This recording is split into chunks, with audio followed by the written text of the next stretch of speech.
다니엘서입니다. 오늘 말씀은 다니엘서 12장 1절에서 3절 말씀이 되겠습니다.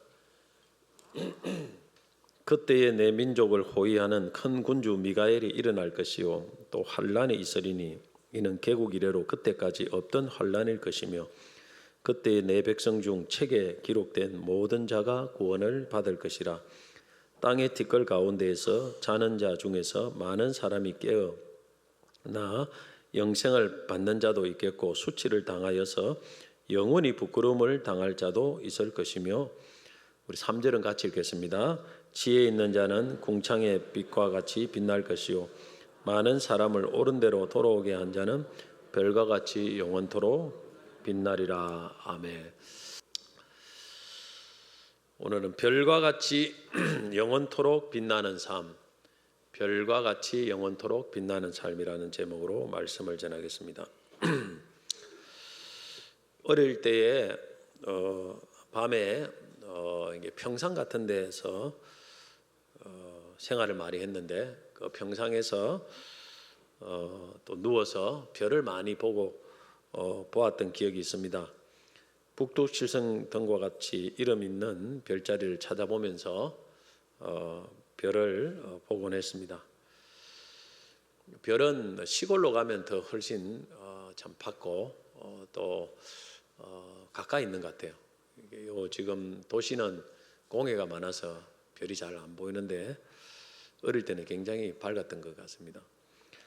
별이 가지는 특징이 몇 가지가 있는데, 별은 첫째가 좀 높이 있다는 것입니다. 그래서 우러러 봐야 돼요. 별을 보려면 이 땅에 아무리 지위가 높은 사람도 별을 보려면 우러러 봐야 됩니다. 내려다 볼 수 없습니다. 그래서 별은 높아짐을 상징합니다. 군대에서도 계급 중에 최고의 계급이 별입니다. 별 달기가 굉장히 어렵습니다. 연예인 중에도 인기가 있는 분들을 뭐라고 합니까? 스타라고 하죠. 스타. 스타보다 좀 더 인기 있는 분은 슈퍼스타 그렇게 하죠. 이스라엘 국기에도 별이 있습니다. 별은 다윗 왕을 말합니다. 왕, 굉장히 왕을 상징한 거죠. 높음을 상징합니다. 어떤 분들은 또 뭐 큰 집에 갔다 와서 별 달았다는 분들이 있어요. 그거는 좀 이렇게 아주 안 좋게 악용하는 그런 경우인데, 내가 별 몇 개다 이렇게 그런 경우를 제외하고는 원래 이제 별은 아주 그 높아짐을 상징합니다.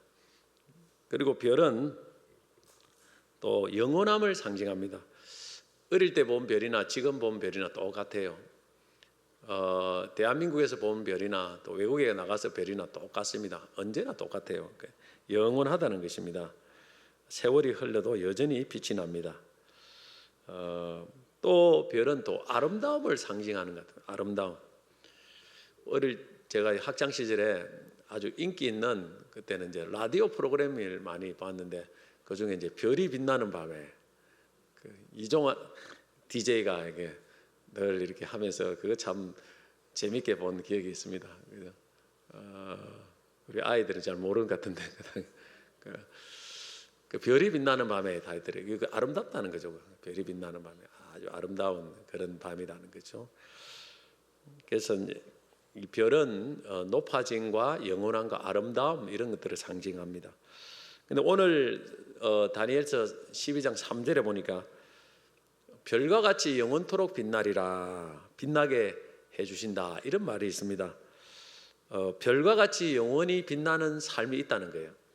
그런 삶은 어떤 삶일까요? 하나님이 높여주시는 삶이죠.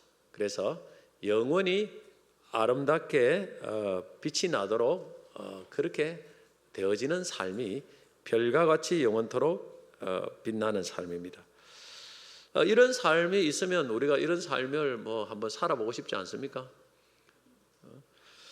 어떻게 이런 삶이 가능할까요?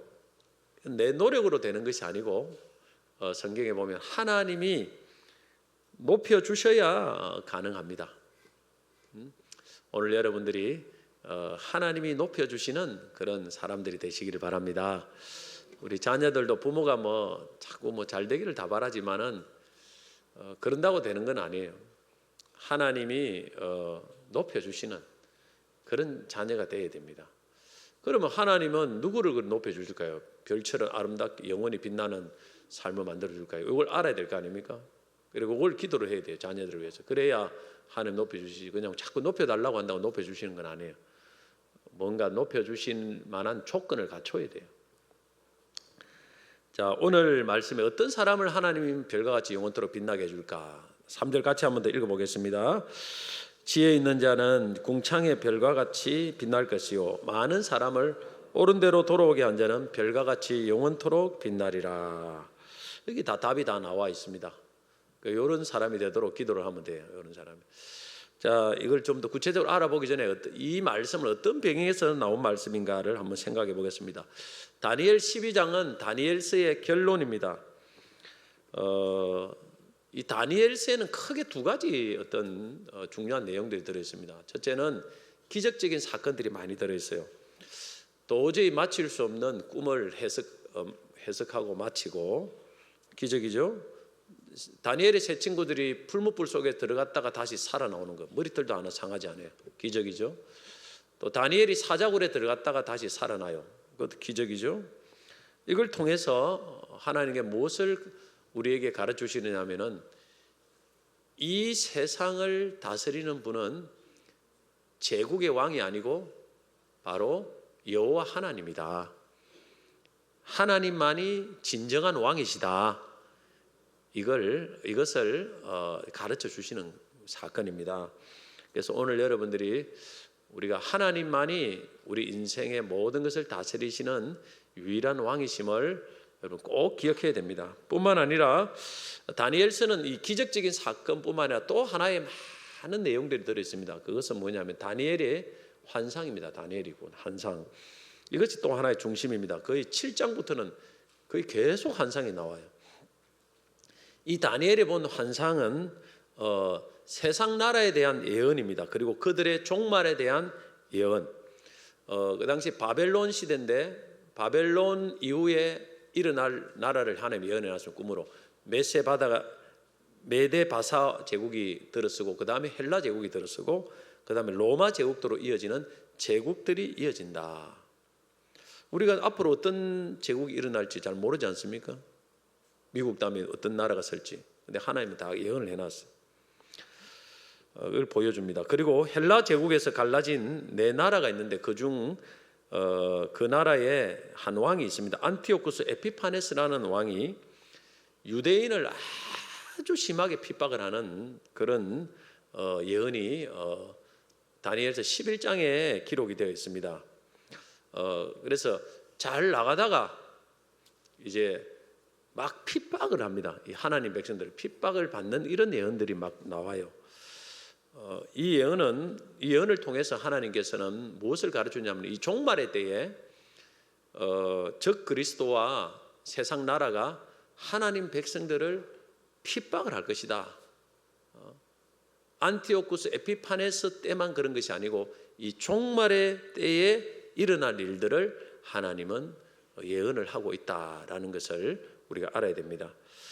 그리고 이 오늘 본문도 이제 11장에 이어서 계속 연속되는 본문이기 때문에 이 마지막 종말의 때에 이제 어떤 일이 일어날 것인가에 대해서 오늘 말씀을 하고 있습니다. 자, 오늘 본문 1절에 같이 한번 읽어보겠습니다. 그때에 내 민족을 호위하는 큰 군주 미가엘이 일어날 것이요 또 환란이 있으리니 이는 개국 이래로 그때까지 없던 환란일 것이며 그때에 내 백성 중 책에 기록된 모든 자가 구원을 받을 것이라.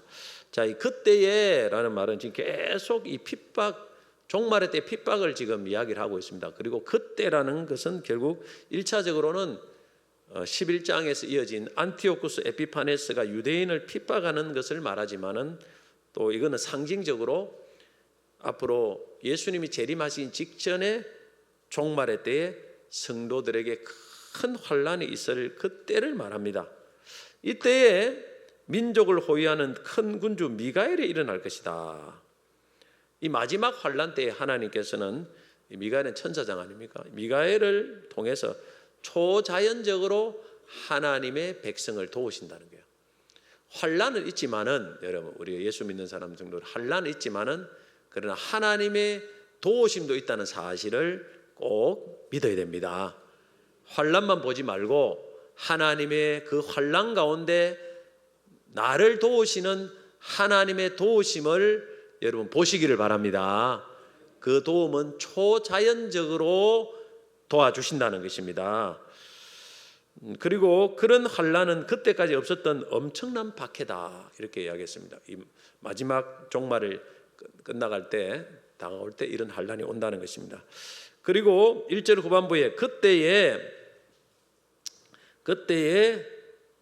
내 백성 중 책에 기록된 모든 자가 구원을 받을 것이라. 바로 이 종말이 끝날 때 이제 뭐냐면은 책에 기록된 모든 자는 구원을 받는다. 이 책은 예수 구원받을 자의 이름이 기록된 생명책입니다. 생명책. 이 책에 기록된 자만이 구원을 받습니다. 이 책에 기록된 자는 이 엄청난 환난 가운데서도 배교를 하지 않고 끝까지 믿음을 지키는 자들입니다. 자, 그런데 그러면 이 생명책에 이름이 기록되지 않는 자는 어떨까요? 구원을 못 받습니다. 이런 사람은 구원을 못 받습니다. 그래서 이 마지막 때에 이 사람들은 딱 두 분류로 나눠집니다. 생명책에 이름이 기록되어 구원을 받는 사람과 이름이 없어서 구원을 받지 못하고 심판을 받고 지옥불에 들어가는 사람, 딱 두 분류로 구분됩니다. 중간지대는 없어요. 그걸 아셔야 됩니다. 신앙은 중간지대가 없습니다. 생명책에 이름이 기록되어 구원 받든지 없어서 못 받든지 천국 가든지 지옥 가든지 둘 중 하나지 중간은 없다는 걸 꼭 알아야 됩니다. 요한계시록 20장 15절에도 보면 누구든지 생명책에 기록되지 못한 자는 불못에 던져지더라, 분명히 말하고 있습니다. 교회에 다녔다고 끝이 아닙니다. 생명책에 내 이름이 있어야 됩니다. 그러면 교회에 다니는 모든 사람들은 생명책에 이름이 기록이 됩니까? 라고 물으신다면 저는 그렇지는 않다라고 대답을 드립니다. 물론 교회에 다니면 생명책에 이름이 기록될 확률이 높지만은 모든 교인들이 생명책에 이름이 기록되는 것은 아닙니다. 생명책에 이름이 기록되는 사람은 이 극심한 환난이 온다는 겁니다. 예수 믿을 때 많은 고난이 올 때 그 가운데서도 끝까지 믿음을 지켜서 자기 믿음을 지켜내야 됩니다. 예수님을 끝까지 믿고 견디는 그 사람이 결국에는 구원을 받고 그 사람의 이름이 생명책에 있다는 것입니다. 중간에 배교하면 구원을 못 받아요, 여러분. 이것이 마태복음 10장에도 보면 정확하게 나와 있습니다. 22절에 보면 너희가 내 이름으로 말미암아 모든 사람에게 미움을 받을 것이나 끝까지 견디는 자는 구원을 얻으리라 했습니다. 그리고 마태복음 24장 13절에도 보면 그러나 끝까지 견디는 자는 구원을 얻으리라. 계속해서 예수님은 끝까지 견뎌야 돼요. 언제까지? 마지막 주님 앞에 서는 그날까지, 종말까지, 주님이 오시는 그날까지. 그러면 어떤 견딘다는 말은 뭐냐면은 상황이 어렵다는 거예요. 사실은 신앙생활하기 어렵다는 거예요. 믿음을 지키기가 어렵다는 것을 전제로 합니다. 오늘 본문은 환난을 전제로 해요. 환난을. 굉장히 극심한 환난이 온다는 것입니다. 그래서 끝까지 견디는 자는 구원을 얻는다고 해놓고 그 앞에 마태복음 24장 9절에서 12절 말씀 보면 그때 사람들이 너희를 환난에 넘겨주겠으며, 사람들이 환난에 넘겨줍니다. 우리를 고발합니다. 너희를 죽이리니 했어요. 너희가 내 이름 때문에 모든 민족에게 미움을 받으리라. 미움을 받습니다. 모든 사람에게. 그때 많은 사람이 실족하게 되어 서로 잡아주고 서로 미워하겠으며 거짓 선자가 많이 일어나 많은 사람을 미혹하겠으며 불법이 성함으로 많은 사람의 사랑이 식어지리라. 자, 이런 상황이 온다는 거예요. 거짓 선자가 일어납니다. 유튜브 일어나서 이상한 가르침을 해요. 그리고 사람들이 미움이 성합니다. 사랑이 많이 없고 서로 미워해요. 그리고 불법이 성합니다. 그죠? 이럴 때 정신 바짝 차려야 돼요. 내 믿음 지켜야 됩니다. 아는 분들이 있다가 보면 아이고 뭐가 사랑이 없네, 뭐가 또 이상한 가르침에 의해서 흔들리는 사람도 있고 시험을 당하는 사람도 있습니다. 그래가지고 그냥 예수님을 떠나면 그 사람 구원은 없는 거예요. 어떤 상황에서도 이게 그런 상황이 있습니다. 모든 게 있어요. 항상 좋으면 되지만은 교회 안에도 이런 상황이 있을 수 있고 교회 밖에는 말할 것도 없어요. 미움을 당하고. 그래서 이런 상황이 온다는 거예요. 사람들이. 그럴 때 끝까지 그대로 견뎌야 된다는 거예요. 끝까지 견뎌야 돼요. 예수 믿는 것이 절대 호락호락하지 않습니다. 이상한 가르침도 많고 사실 좋은 사람보다 안 좋은 사람도 많아요. 보면 막 미워하고 막 이래요. 시기하고. 그렇다고 그 사람에게 미혹당하면 안 됩니다. 그러나 예수님, 그 때문에 예수를 버리면 안 돼요. 저도 예수님 믿고 이 목사가 되니까, 야, 목사가 되면 여러분 시험이 없는 것 같죠? 목사가 되니까 시험이 더 많더라고. 가정에도 시험이 많고, 우리 가정에도 뭐 처갓집에도 시험이 많고, 막 난리를 치는 거예요. 이게 보통 사람 같으면 그냥 목사를 그만둬야 될 정도예요. 얼마나 어려움이 많이 생기는지 이루 말할 수 없습니다. 나를 위해서 기도해 주는 사람은 없고 혼자서 기도를 하고 버텨내고 해야 되는데 막 물질의 시험, 무슨 시험, 온갖 종류가 막 밀어닥치는 거예요. 그러면서도 성도들 앞에서 설교를 해야 되고 끝까지 해야 되는 게 이게 보통 어려운 게 아닙니다. 견뎌내야 됩니다. 견뎌내야 돼요. 그리고 목사를 계속 하겠나 할 그 정도로 시험과 환난이 많이 오더라고요. 견뎌내야 됩니다. 기도하면서 견디고 하나님 힘주시 견디고. 다 보면 나만 어렵다고 생각하는데 절대 그렇지 않습니다. 파보면 그죠? 추정 60분 해보면 다 나와요. 이렇게. 그것이 알고 싶다 한번 조사해 보면 그죠? 다 그냥 미스터리가 다 나와요. 그냥 다 어렵습니다. 내만 어려운 게 아니에요. 견뎌내야 됩니다. 그렇다고 해서 예수님을 떠나면 안 돼요. 교회를 떠나면 안 됩니다. 끝까지 견디는 자만이 마지막에 구원을 받습니다. 나는 뭐 어릴 때부터 뭐 모태신앙에 대해서 뭐 있으니까 나는 안전하겠지. 그게 참 착각입니다. 꿈에서 깨어나야 됩니다. 한 번도 그렇게 말한 성경은 없습니다. 우리가 예수 안에 있을 때 그게 진정의 안전이 됩니다. 견디려고 하다 보면 예수님이 견딜 수 있는 힘을 주시더라고요. 사람이 감당할 시험 밖에 너에게 당한 것이 없나니 시험 당할 때 피할 길을 내사 능히 하나님께서는 피하게 하십니다. 할렐루야. 그러더라고요. 그래서 다 이걸 견뎌내야 돼요. 그래야 마지막 구원이 있습니다. 그리고 오늘 2절에는 구원받는 자와 구원받지 못한 자의 이 마지막 결말을 보여줍니다. 2절 보면 땅의 티끌 가운데에서 자는 자 중에 많은 사람이 깨어나 영생을 받는 자도 있겠고 수치를 당하여 영원히 부끄러움을 당할 자도 있을 것이며. 자, 생명책에 이름이 있는 구원을 받는 자는 땅의 티끌 가운데, 이거는 뭐냐면 죽어서 티끌이 된 거죠. 그런 가운데서 이제 이걸 자는 자 중이죠. 잔다고 하죠. 예수 믿는 사람. 자는데 다시 일어나, 자는 자 중에 깨어나, 이거는 부활입니다. 부활해서 영생을 얻습니다. 이것을 생명의 부활이라고 말합니다. 생명의 부활. 예수 믿는 사람은 부활해서 영생을 얻기 때문에 이거는 생명의 부활. 그런데 생명책에 이름이 없어 구원을 못 받는 사람은 어떻게 되느냐? 수치를 당하여 영원히 부끄러움을 당할 자도 있을 것이다. 이렇게 했습니다. 예수 안 믿는 사람들도 부활합니다. 그러나 그거는 부활해서 수치를 당합니다. 그래서 심판을 받고 영원히 불못에 들어가는 거예요. 영원히 부끄러움을 당합니다. 이것을 심판의 부활이라고 합니다. 이것이 최종 결말이에요. 그래서 요한복음 5장 29절 보면 선한 일을 행한 자는 생명의 부활로, 악한 일을 행한 자는 심판의 부활로 나오리라. 오늘 여러분 끝까지 구원받아서 생명의 부활을 누리시기를 바랍니다. 심판의 부활을 하면 이건 더 이상 없어요. 영원히 부활해서 지옥 불못에 들어가야 됩니다. 그래서 영생, 영원히 부끄러움이라는 말에는 우리가 이 땅에서 예수를 믿었느냐 믿지 않느냐에 따라 영원한 우리의 상태, 세상 사람도 영원한 운명이 결정된다는 거예요. 예수를 믿는 거 우습게 얘기하면 안 됩니다. 우리의 영원한 운명을 지고 계시는 분이 예수님입니다. 그죠? 그리고 우리가 지금 예배하는 대상입니다. 그죠? 영원한 운명을 지고 계시는 분이 이 땅의 생사복 정도는 그냥 쥐다 폈다 마음대로 하시는 거예요.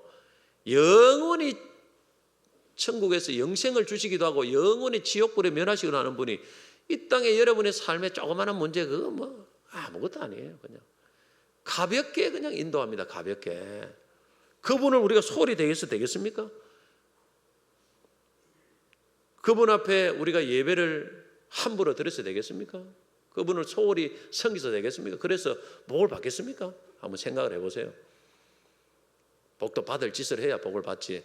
복 받을 짓은 안 많았는데 계속 복만 받으려고 한다고 해서 복이 주어지는 건 아닙니다. 복 받을 짓을 하면 정말 우리가 하나님 복 그냥 안 받으려고 해도만 저절로 하나님이 쌓아 부어 주셔요. 그냥 우리 예수님 그분을 주목을 하시기 바랍니다. 하나님께 주목을 하시기 바랍니다. 위에서 내려옵니다. 복은 위에서 내려와요. 자, 그러면 이 구원 받고 영생의 부활을 받은 사람과 생명체 이름에서 구원 못 받고 심판의 부활로 영원히 수치를 당하는 사람, 자 이렇게 구분이 되는데, 자 이것으로 끝날까요? 이 마지막 종말의 때 아닙니다. 한 가지 더 남아 있어요. 그것은 하나님의 보상이 남아 있습니다. 상이 남아 있어요. 오늘 본문 3절이 뭐냐면은 이 하나님의 상, 보상에 대해서 말씀하고 있습니다. 성경은 이 땅의 삶에 대한 하나님의 상을 언급합니다. 하나님은 공의의 하나님이에요. 하나님이 공의라는 것은 잘한 자에게는 상을 주고 못하는 자는 벌을 주는 것이 하나님의 공의입니다. 우리가 하나님의 사랑의 하나님만 생각해요. 사랑의 하나님은 잘하든 못하든 똑같이 해주는 게 사랑이에요. 다 용서하고 덮어주고. 근데 절대 하나님은 사랑만 있는 게 아닙니다. 공의가 있어요. 잘한 사람에게 상 주고 못한 사람에게 벌 주는 거예요. 그게 공의의 하나님입니다. 공의의 하나님은 있고 그 공의에 따라서 오늘날에도 여전히 하나님께서 그렇게 우리에게 상을 주고 벌도 주십니다. 그리고 마지막 천국에 가서 마지막 총결산을 할 때도 우리의 삶에 따라서 최종적인 상을 하나님이 주십니다. 마가복음 10장 29절 30절 보면 예수께서 이르시되 내가 진실로 너희에게 이르노니 나와 복음을 위하여 집이나 형제나 자매나 어머니나 아버지나 자식이나 전토를 벌인 자는 주를 위해서 버려야 됩니다. 현세에도 준다고 했습니다.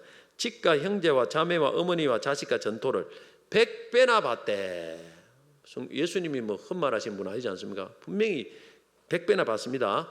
그 다음에 박해를 겸하여 받고, 주를 위해 살 때는 어려움이 있다는 것이죠. 이거 견뎌내야 돼요. 그래야 상을 받고. 그 다음에 내세의 영생을 받지 못할 자가 없으리라. 현세와 내세에서 분명히 예수님은 상이 있다고 약속을 하고 있습니다. 그리고 요한계시록 22장 12절에 보면 보라 내가 속히 오리니 내가 줄 상이 있어. 내게 있어. 상이 있다고 했습니다. 각 사람에게 그가 행한 대로 갚아주리라. 행한 대로 갚아준다는 거예요. 행한 대로. 행하는 게 중요합니다. 우리가 그냥 제가 이번에 목요일에 집회를 가고 나서 월요일 아침에 그 장로님이 또 뭐 저하고 또 한번 시간을 갖고 싶다고 해서 저하고 잘 아는 청년 때부터 잘 아는 장로님이 그래서 그 숙소에서 이제 식사를 한번 했습니다. 그 장로님은 그 학원을 운영하는 분이에요. 이 서부 경남에서 제가 알기로는 유일하게 생존해 있는 대입종합반을 학원 운영합니다. 대입종합 단과반 아니에요. 대입종합반 학원인데 살아남아 있습니다. 유일하게 굉장히 하나님을 신실하게 잘 섬기는 분이에요. 근데 코로나 때 너무 어려워가지고 그렇게 오랫동안 참 학원을 했는데 그 학원이 문을 닫아야 될 그런 지경까지 이르르다가 합니다. 너무 어려워가지고 심각해졌습니다. 그러다가 하나님이 금년에 큰 은혜를 주셨다고 했습니다. 15년 뭐 학원은 한 몇십 년 운영을 했던 걸로 기억하는데 근래 15년 만에 학원 정원이 채워진 적이 없는데 대입종합반 정원이 15년 만에 채워졌다는 거예요. 다 채워지고 자리가 다 채워졌다. 그러면서 하나님이 막 복을 주셨다 하는 이야기를 하는데, 그 장로님이 그 이야기를 다 하는데 순간 제 마음속에 싹 뭔가 스쳐 지나가는 이 생각이 있어요. 싹 스쳐 지나는데, 장로님이 성전을 하나님의 교회당을 잘 지어서 하나님이 축복을 하신다, 그런 마음을 성령께서 내 마음에 싹 주시는 거예요. 그래서 제가 그 이야기를 듣고, 장로님, 하나님이 장로님이 성전 그 교회당 예배당 건축을 잘 하셔서 하나님이 복을 주고 있는 것 같습니다, 이렇게 이야기했어요. 제가 그 순간에 하나님이 그런 감동을 주셔가지고, 그랬더니 장로님 그 이야기를 듣고 맞다는 거예요. 맞다 하면서 예배당을 짓는 그 과정을 저한테 소개를 해 주더라고요. 그 장로님이 예배당을 짓기 한 10여 년간을 짓기 전부터 10여 년간을 이렇게 재정위원장을 했답니다. 다른 사람 할 수가 없어가지고 자기가 다 했답니다. 왜냐하면 빚이 있고 땅을 사고 오래전부터 준비를 해왔기 때문에. 그래서 다른 사람이 하려면 지금까지 10여 년을 재정위원장을 계속 이렇게 하면서, 사실은 이제 땅 사고 하면서 한 20억이 빚이 있었는데 20억 빚이 있을 때 60억 공사를 한 거예요. 사실 땅 사는 가격이 20억이니까. 그래서 목사님이 기도하면서 20억 빚이 있는데 진짜 이렇게 해서 모두가 다 전 성도들이 다 동의를 해가지고 그렇게 예배당이 지어졌답니다. 교회는 우리 교회가 좀 비슷해요. 20억 빚에 있는데 다시 60억을 지은 거예요. 제가 여러분 하자금 하겠습니까? 온 장로님들이 일심해서 하나가 되었습니다. 그 중에 이제 이분이 재정위원장을 맡아가지고, 얼마나 제가 들어보니까 다 소개를 못하는데 너무너무 참 잘하셨어요. 너무너무 참 신실하게 자기 개인 사비보다 교회 돈을 얼마나 아끼는지 이루 말할 수가 없어요. 그래서 막 은행과의 이자 문제도 엄청 싸게 했더라고요. 깜짝 놀랐어요. 이렇게 할 수 있습니까? 근데 그렇게 할 수 있다는 게, 지점장 만나가지고 막 다 이렇게 막 해가지고 막 준비를 막 철저하게 해가지고 은행 이자가 정말 싸게 이렇게 하더라고. 그리고 예배당을 이제 요즘 빚을 많이 갚아야 안 됩니까? 아직 많이 있으니까 있는데, 헌 예배당을 놔두고 새 예배당을 지었어요. 사실 헌 예배당 그대로 있고 그대로 새 예배당 같이 옆에 바로 지었는데, 헌 예배당이 물이 새는 거예요. 오래됐습니다. 조그만 그리 작아요, 예배당이. 그래서 짓기는 지어야 되는데 옛날부터. 그런데 거기서 누가 뭐 견적이 들어와도 5천만 원 내야 된다, 이게 물 새는 거 막으려고. 근데 지금 당장에 이 5천만 원이 뭐 빚을 갚아야 되는 상황인데, 이 5천만 원을 헌 예배당에 물 새는데 쓰려니까 너무 마음이 안 됐다는 거예요. 그래서 하나님께 기도했답니다. 하나님 어떻게 할까요? 이렇게 팍 그냥 뭐 청구한다고 다 주는 것도 아니고, 기도를 하니까 하나님이 아이디어를 주시더라고요. 지혜를 주시는데, 비닐을 갖고 한번 해봐라. 비닐을 한번 덮어봐라. 그런 아이디어를, 지혜를 주시더랍니다. 기도. 그래서 자기 교회에 있는 건축업자한테 이 비닐로 갖고 이 예배당 요 위에 막을 수 있겠느냐 하니까, 이게 또 붙여야 되니까 비닐이 뜨니까 할 수 있다는 거예요. 그래서 그분한테 맡겨가지고 했더니 재료비가 25만 원밖에 안 들더라고요. 그래 인건비가 뭐 한 50만 원인데, 그것도 교회에 청구도 안 하고 자기 돈으로 다 이렇게 하는 거예요. 자기 돈으로 청구도 안 하고. 그랬더니 그분한테 인건비를 다 줄였더니 이분이 이제 교회에 있는 그 업자인데 다시 돌려주더랍니다. 돈을 못 받겠다고 하면서 임금을 다 돌려줘가지고, 그래 25만 원으로 재료비만 원으로 비닐을 딱 했더니 비가 하나도 안 새더랍니다. 왜냐하면 지금 당장 돈이 많이 필요하니까 지금은 일단 해놓고 나중에 이제 여유가 생기면 그때 뭘 하면 되지. 뭐 이런 식이에요. 이런 식. 얼마나 참 교회를 사랑하는지 몰라요. 그래서 뭐 건축 응원도 많이 하셨고, 진짜 내가 보니까 엄청 많이 하셨고, 자기 교회 돈을 막 얼마나 아끼는지 이루 말할 수 없어요. 중심 자체가 뭐 있으면 푹푹 아무 때나 막 청구하면 아무 때나 주는 게 아니에요.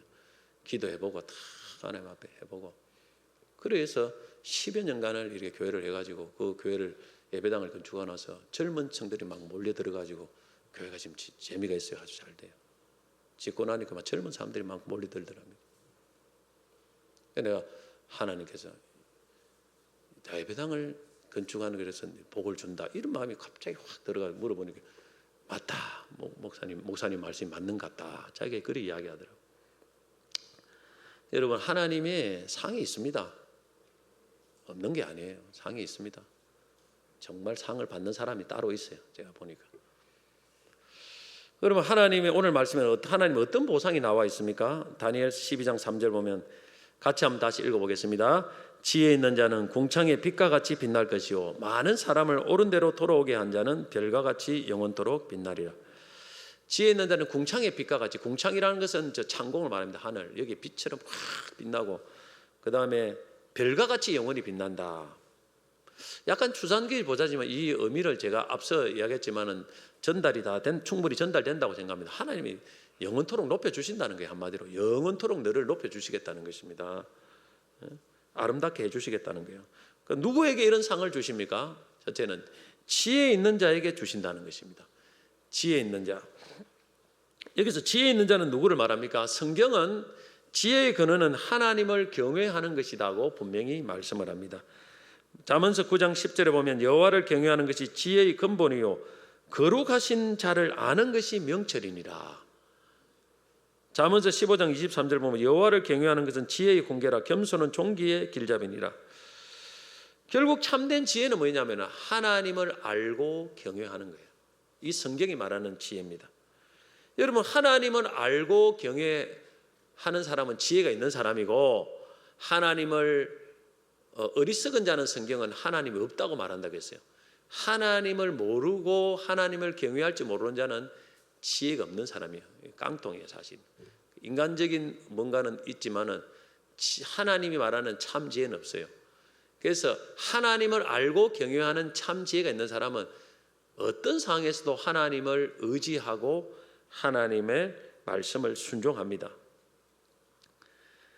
오늘 이 본문의 상황이 사실은 이 환난의 상황이에요. 환난의 배경이.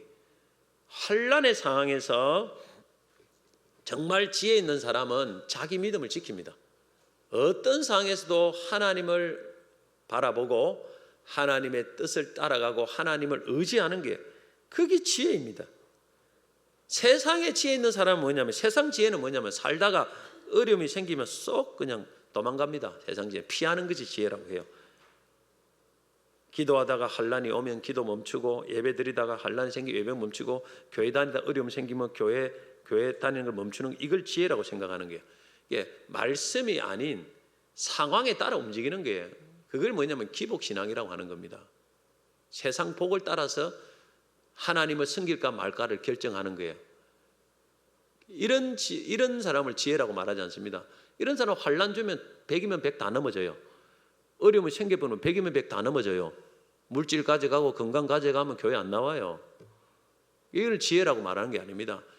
지혜는 환경에 따라서 하나님을 섬길까 말거나 결정하는 것이 아니고 하나님의 말씀을 따라서 하나님을 믿고 섬기는 겁니다. 이런 지혜가 있기를 바랍니다.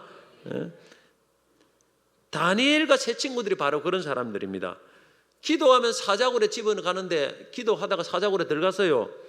우상에게 절하지 않으면 뜨거운 불 속에서 화장당하는데 우상에게 절하지 않고 마치 화장터에 들어갔어요. 그런데 하나님이 건져냈지 않습니까? 살려냈지 않습니까? 이런 사람이 바로 참 지혜가 있는 사람이에요. 하나님이 처음부터 우리에게 참 지혜를 있는 사람에 복을 주는 게 아니고 참 지혜를 한번 테스트를 합니다. 살짝 어려움을 주고 환난을 줘버리면 참 지혜가 없는 사람은 다 넘어가요. 버티지를 못해요. 내 믿음을 못 지켜요. 오늘 지혜 있는 사람은 내 믿음을 지키는 사람입니다. 내 믿음을 지켜야 됩니다. 사자굴에 들어가기 전에 하나님 막아주시는 것이 아니고 일단 사자굴에 들어가서 건져내시는 거예요. 불 속에 들어가기 전에 막아주는 게 아니에요. 불 속에 들어갔다가 건져내시는 거예요. 그리고 그 다음부터 높이지 않습니까? 하늘의 별처럼 막 확 높이지 않습니까? 궁창의 별처럼. 오늘 여러분의 인생에서 하나님 말씀대로 살다가 불 속에 한번 들어가 본 적 있습니까? 사자굴에 한번 들어가 본 적 있습니까? 죽으면 죽으리라고 한번 들어가 본 적 있습니까? 그런 경험이 단 한 번만 있으면 여러분 인생이 달라집니다. 진짜예요. 단 한 번만 내 인생에 그런 경험이 있다면 인생이 달라집니다. 우리는 들어갈 쯤 되면 다 그냥 도망가 버려요. 그러니까 하나님이 높이시지 않는 거예요, 사실은. 주를 위해서 죽으면 죽으리라는 그런 결단을 갖고 한번 내가 사자굴 속에 한번 들어가 봐야 되겠다는 그런 마음을 가지고 그렇게 하나님 말씀대로 살아가면요, 하나님은 사자굴 속에서 건져내는 기적을 경험하는 거예요, 사실은. 이게 바로 참 지혜가 있는 사람입니다. 할렐루야. 오늘 우리 자녀들에게 이걸 가르쳐야 됩니다. 이걸 가르쳐야 돼요. 쉽게 하나님이 높이지는 않습니다. 세상 지혜에 쏘가 넘어가 안 됩니다. 그거는 잔머리예요, 잔머리. 결국에는 걸립니다. 하나님이 낮추시더라고. 내가 다른 사람들 보면 그래요. 결국 잔머리 돌리는 사람치고 하나님 높이는 사람을 나는 본 적이 없어요. 두 번째, 많은 사람을 옳은 대로 돌아오게 한 자가 궁창의 별과 같이 하나님이 빛나게 높이십니다. 그런데 여기 3절에 보면 지혜 있는 자 했고, 지혜 있는 자는 궁창의 빛과 같이 빛나고 많은 사람을 옳은 대로 돌아오게 한 자는 별과 같이 한다. 그러면 지혜 있는 자와 많은 사람 옳은 대로 돌아온 자는 이 사람은 다른 사람입니까? 같은 사람일까요? 같은 사람입니다. 제가 볼 때 같은 사람입니다. 지혜 있는 자는 첫째는 자기 믿음을 이 환난 가운데 지켜내지만은 여기서 머무는 게 아니고 더 나아가서 많은 사람들을 옳은 대로 돌아오게 합니다. 이게 바로 지혜 있는 자입니다. 지혜 있는 자. 그런 사람을 하나님이 별과 같이 영원토록 높이는 거예요. 옳은 대로 돌아오게 하는 자는 뭡니까? 뭐가 옳은 데입니까? 하나님을 경외하고 알고 경외하고 의지하는 삶이죠. 예수님께 돌아오게 하는 겁니다. 예수님이 참 우리에게 진리고 예수님만이 옳은 길입니다. 믿음의 삶만이 옳은 길이고 말씀 순종의 삶만이 옳은 길입니다. 예배의 삶이 옳은 길입니다. 오늘날 많은 사람들이 옳은 길을 아니고 자꾸 넓은 길로 갑니다. 넓은 길, 물질의 길, 명예의 길, 쾌락의 길, 여러분 편안한 길. 그 길은 파멸이에요, 파멸. 우리 교회 안에도 보면 성도들이 자꾸 넓은 길을 가요. 편안한 길을 자꾸 합니다. 편안하게 신앙생활 하는 사람치고 뭐 크게 하나님이 높이는 사람 본 적 있습니까? 있으면 말을 해보세요. 나는 본 적이 한 번도 없어요. 좁은 길 가야 됩니다. 예수님 따라가는 길, 헌신의 길은 좁습니다. 편안하지 않아요, 절대. 굉장히 때로는 고민이 많이 되고 때로는 걱정이 많이 됩니다. 이 길 따라가야 됩니다. 그래야 하나님이 역사갑니다. 그 중에 하나가 뭐냐면은 결국에는 많은 사람을 옳은 대로 돌아오게 하는 길입니다. 많은 사람을 옳은 대로 돌아오게 하는 길. 이게 뭐냐면 전도하고 선교하는 거예요, 사실은. 이게 가장 저는 어렵지 않느냐 생각돼요. 다른 것보다. 이 많은 사람, 그래서 하나님이 별과 같이 영원토록 빛난다는 것입니다. 진짜 여러분 지혜로운 사람이 뭐냐면, 여러분 지혜 있는 자가, 지혜 있는 자는 다른 사람에게 영향력을 끼칠 수 있는 사람입니다. 다른 사람을 변화시킬 수 있는 사람이 정말 지혜 있는 사람이고 진짜 하나님을 아는 참 지혜가 있는 사람이다라는 것을 우리가 알 수가 있습니다. 사실 이 신앙생활은 환난이 오고 고난이 오면 내 한 믿음 지키기도 어려워요. 사실 내 하나 오면 예배당 나오기도 힘듭니다. 자식들 데리고 나오기도 힘들어요. 대부분 안 그렇습니까? 그래서 뭐 여든 자녀도 안 나오고 얘도 안 나오고 뭐 천지 뭐 가정에 문제가 뭐 많습니다. 그런데 그런 가운데서 다른 사람의 예수님 안 믿고 딴 길로 가는 사람을 돌이켜서 참 돌아서게 하는 것은 얼마나 어렵겠습니까? 내 한 몸 지키기도 어려운데 남을 업어가지고 와야 되는 거야. 내 한 몸 걸어가기도 힘든데 다른 사람을 업어가지고 여러분 걸어간다는 것이 얼마나 어렵겠습니까? 그래서 하나님의 상이 엄청 큰 거예요. 이 사람은. 그래서 이런 사람은 자기 중심으로 살면 절대 이런 삶을 살 수가 없습니다. 내 이기적인 내 중심 신앙생활을 하면 절대 할 수 없습니다. 하나님 중심, 타인 중심의 신앙생활을 해야 됩니다. 그래야 역사가 일어납니다. 이런 영원히 빛나는 삶을 살기 위해서는 우리가 어떻게 해야 될까요? 별과 같이 영원히 빛나는, 첫째는 많은 영혼을 주님께로 인도하는 일에 우리가 최우선 순위를 두고 살아야 됩니다. 전도, 선교하고 또 이게와 직간접으로 관련된 일에 최우선 순위를 둬야 됩니다. 너무 쓸데없는 일에 너무 많은 시간을 투자하면요, 이런 삶을 살 수가 없습니다. 이 가지치기를 좀 해야 돼요. 잘라내야 됩니다. 시간도 잘라내고, 시간이 없는 것이 아니고 우리가 시간을 너무 다른 곳에 많이 사용하기 때문에 그래요. 스마트폰 보고 뭐 보고 이것 보고 뭐 보고 쓸데없는 뭐 교재도 적당하게 하면 되는데 막 오늘 교재하고 내일 교재하고 모레 교재하고 막 똑같은 말 또 하고 똑같은 말 또 하고 뭐 그리 한 마리 그리 말 새로운 것도 없어요. 맨날 똑같은 거 먹고 마시고 똑같은 말을 하고 이거 한다 시간 다 보내는 거예요. 가끔은 필요하죠. 근데 왜 그렇게 너무 그런데 시간 없고 그러면 나중에 시간이 없어요. 기도할 시간도 없고 전도할 시간도 없다 해요. 맨날 바쁘다 해요. 우선순위를 어디에 두느냐가 참 중요하다고 생각합니다. 여러분, 우선순위를. 누가복음 15장 7절 보면 내가 너희에게 이르노니 이와 같이 죄인 한 사람이 회개하면 하늘에서는 회개할 것 없는 의인 99으로 말미암아 기뻐하는 것보다 더하리라. 이 말씀은 분명한 진리를 말합니다. 하나님의 최고의 기쁨은 영혼 구원입니다. 한번 따라합시다. 영혼 구원, 하나님의 최고의 기쁨. 여기 우리 펜에 앞에 나 있죠. 이 누가복음 15장 7절이에요. 여기에 대해서 뭐 의의를 제기할 사람 아무도 없어요. 성경에 분명히 나와 있으니까. 의인 99보다 한 명 죄인이 돌아오게 하는 그것을 하나님이 더 기뻐한다고 했습니다.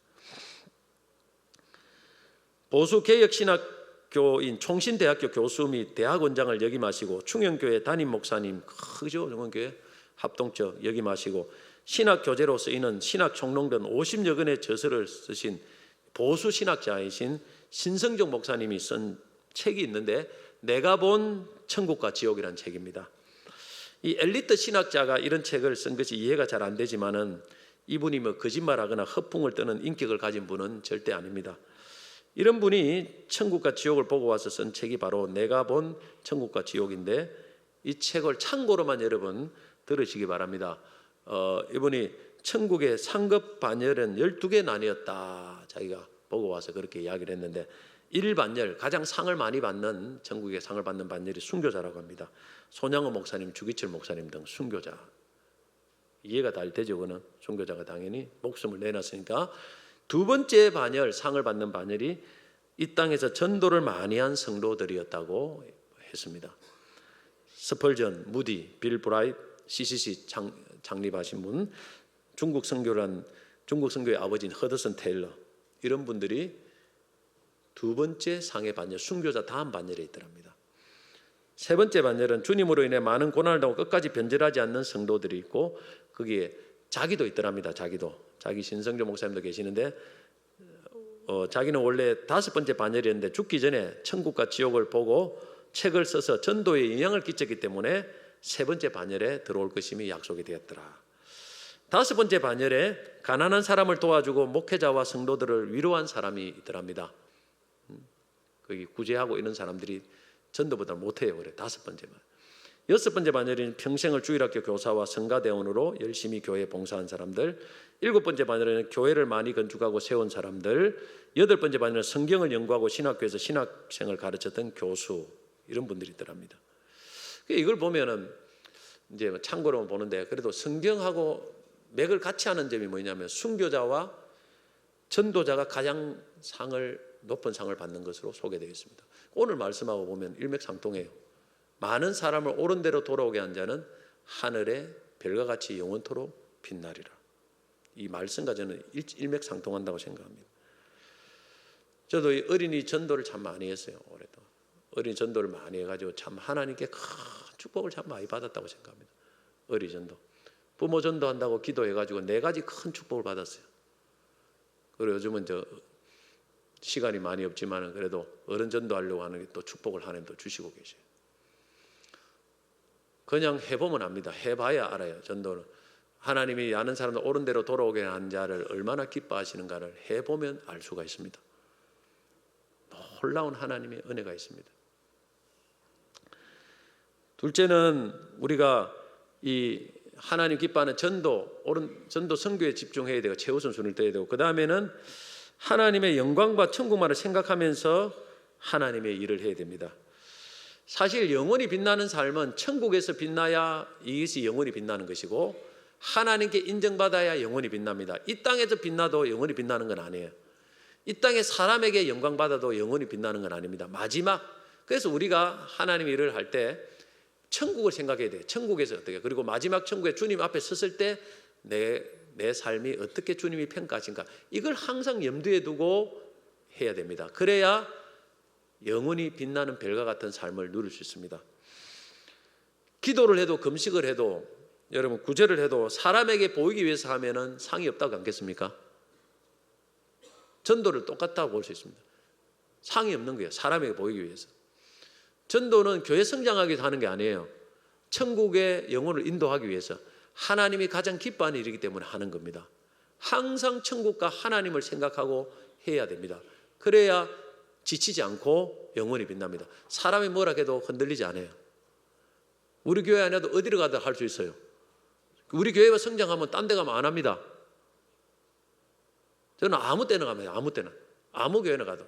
어디 가더라도 뭐 남해 가더라도 하고 제주도 가더라도 하고 어디 가더라도 가까이 가라. 우리 교회 안 나오도 상관없어요. 교회 성장을 위해서 하는 게 아니에요. 하나님이 가장 기뻐하는 영혼 구원, 천국에 인도하고 또 뭐냐면은 하나님이 우리에게 맡겨준 사명이기 때문에 하는 거예요. 그렇게 해야 됩니다. 마태복음 6장 1절 보면 사람에게 보이려고 그들 앞에서 너희 의를 행하지 않도록 주의하라. 그리하지 아니하면 하늘에 계신 너희 아버지께 상을 받지 못하느니라. 여러분, 하나님을 바라보면서 이 영혼 구원에 힘을 써야 됩니다. 그러면 놀라운 역사가 일어납니다. 적어도 우리가 살아가는 날 동안에 참 혼자 우리가 예수 믿어가지고 뭔가 한 영혼은 저 천국에서 내가 전도한 사람을 있어야 될 거 아닙니까? 안 그렇습니까? 한 영혼도 없다면 참 주 앞에 서는 그날에 60년, 50년, 60년 동안 교회에 있으면서 뭐 했나? 부모님도 있고 자녀도 있는데 뭐 하고 있나? 그동안 뭐 했나? 그 많은 시간 동안 뭐 기도했나? 주님이 우리에게 이렇게 물으시면 우리가 뭐 할 말이 있겠습니까? 집중해야 됩니다. 집중해야 돼요. 크게 열매 없는 일에 끊어내야 됩니다. 끊어내고 집중을 해야 하나님이 우리에게 놀라운 은혜를 주시게 되어 있습니다. 말씀을 읽겠습니다. 진짜 성공은 천국에서 영원히 빛나는 삶입니다. 그런 삶을 여러분 사모하시기를 바랍니다. 하나님은 공의의 하나님입니다. 반드시 상이 있습니다. 벌도 있습니다. 그래서 여러분 우리 모두가 이 하나님이 주시는 이 상을 받아야 됩니다. 이를 위해서 먼저 내 영혼을 지켜야 됩니다. 지혜 있는 자가 내 믿음을 지키고 지혜 있는 하나님만 의지하고 내 믿음을 어떤 상황에도 지켜야 됩니다. 환난에도. 둘째는 많은 사람, 나만 지키면 안 되고 많은 사람을 예수님께 인도해야 됩니다. 신앙생활하는 세 가지 사람이 있습니다. 첫째는 다른 사람을 실족시키는 사람이 있어요. 믿는 사람을 못 믿게 만드는 사람. 그 사람은 최악입니다. 절대 복이 없습니다. 그런 사람은. 그 다음에 자기 혼자만 믿는, 자기 혼자만 딱 믿고 끝나는 사람이 있어요. 홀로 신앙. 셋째는 플러스 신앙입니다. 다른 사람을 옳은 대로 인도하는 사람. 셋째 돼야 진짜 상이 큰 겁니다. 여러분, 이런 삶을 사모하시기 바랍니다. 이걸 위해서 우리가 행복나눔 축제를 하고 작정을 하고 그렇게 하는 것입니다.